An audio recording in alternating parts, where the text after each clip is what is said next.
Hello viewers, আসসালামু আলাইকুম। সবাই কেমন আছেন? আশা করি সবাই ভালো আছেন। আজকে আমি চলে আসলাম হচ্ছে কি শাক বলেন তো এটা?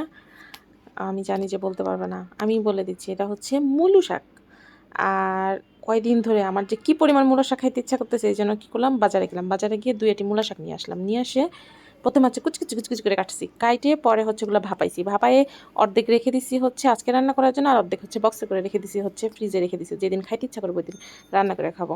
আর যেটুকু শাক রাখছে ওইটার জন্য ১ম হচ্ছে কড়াইতে আমি একটু পরিমাণ মতো তেল দিয়ে দিছি। আমার ইদানিং তরকারির মধ্যে এত পরিমাণ তেল হয়ে যাইতেছে যে বলার বাইরে। প্রত্যেকদিন নাকি তরকারির মধ্যে তেল বেশি হয়। যাই হোক আজকে আরেকটু বেশি পরিমাণ তেল দিয়ে দিলাম। তেল দিয়ে তারপরে হচ্ছে মরিচ আর পেঁয়াজ দিয়ে দিলাম। আর মরিচ পেঁয়াজটা একটু ভালো মতো ভাজিয়ে নেবো একটু বাদামি করে। তারপর যে শাকগুলো কষায় রাখছিলাম না ভাপায় রাখছিলাম লবণ দিয়ে, ওই শাকগুলো দিয়ে দেবো। দিয়ে ভালো মতো নাড়ি চেড়ে পরে হচ্ছে একটু ভাজা করতে হবে। এত যে খাইতে মন চাইছিল এই জন্য হচ্ছে ভালো মতো তর্স হইতেছিল না, তো কখন আমার শাকটা রান্না হবে আর কখন আমি ভাত কটা খাবো।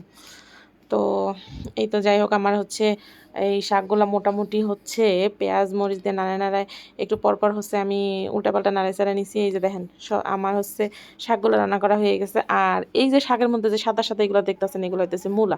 আমি কিন্তু একটুও মূলাও ফেলি নাই, সব মূলা দিয়ে দিছি। মূলা ফেলমুকে টাকা দিয়ে নিয়ে এসে এত টাকার জিনিস। তারপরেই তো যাই হোক আমার সব শেষ, এখন হচ্ছে খাওয়ার পালা। তো কেমন হয়েছে কমেন্টে জানাবেন, ভালো লাগলে অবশ্যই লাইক করে দেবেন। সবাই ভালো থাকবেন, আল্লাহ হাফেজ।